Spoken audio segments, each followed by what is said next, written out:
Ouh, trop confus. Tu peux reprendre? Ouais, ouais, ouais. On reprend. Tac, tac, et puis on reprend. Donc je suis Jordan Mill, je suis artiste visuel et j'expose sur les grilles de la mairie de Cayenne, une série que j'ai réalisée en résidence autour du bassin de l'Oyapock. Donc j'étais autour du bassin de l'Oyapock, à Saint-Georges en particulier, pendant un petit mois, en avril. Mon unique thème, c'était vraiment ce fleuve, tout simplement. Ce fleuve qui marque la frontière entre la Guyane française et le Brésil. J'ai pas ce rapport pour l'instant qui serait un rapport d'histoire, enfin d'historicité du paysage, vraiment de... Ce que ça a provoqué, moi, c'est une remise en question de ce concept, qui est du coup potentiellement une remise en question de la photographie, de la place de la photographie. Certains affirment, je parle de Philippe Descola notamment, que le paysage c'est vraiment une construction, qu'un paysage ça n'existe pas en soi, et que ce concept aurait été presque créé au moment de la Renaissance. Si un paysage n'existe pas, si on peut questionner le réel, la question du réel, de la nature en soi, tout n'est que relation. Du coup, je peux m'autoriser pas mal de choses. Je peux m'autoriser à ne pas chercher à capturer le réel, mais à chercher à capturer peut-être une relation. Ma grande idée, c'était un petit peu d'aller voir où étaient les limites de ça.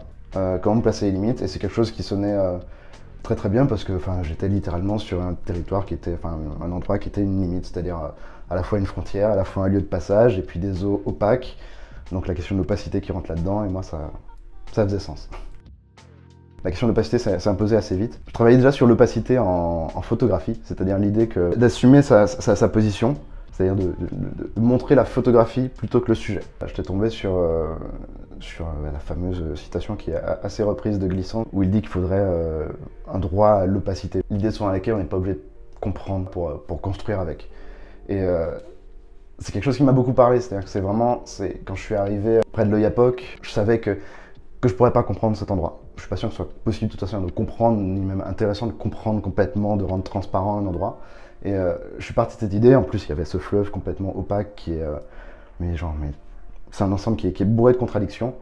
Et j'ai voulu dans mes photos garder ça, le retranscrire, le sublimer, c'est-à-dire ne pas chercher à essentialiser mon rapport à cet endroit. Je voulais que ça reste liquide. C'est énormément de choses, donc suivre un peu ces symboliques-là, l'idée de la frontière, du passage.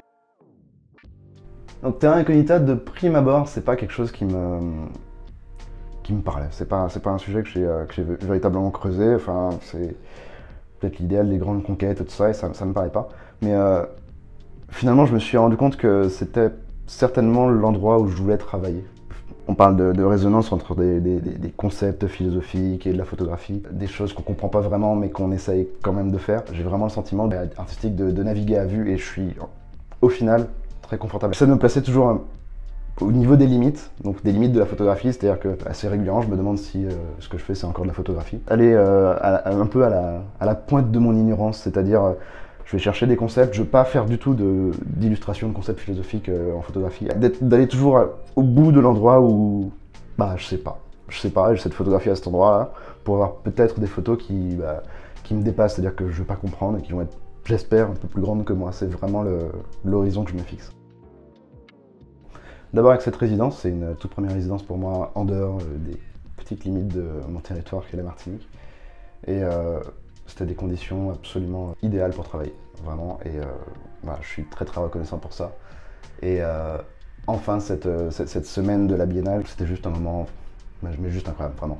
Réunir plein de gens d'univers différents, de zones géographiques différentes, et puis cohabiter autour de la photographie dans un territoire si particulier que la Guyane.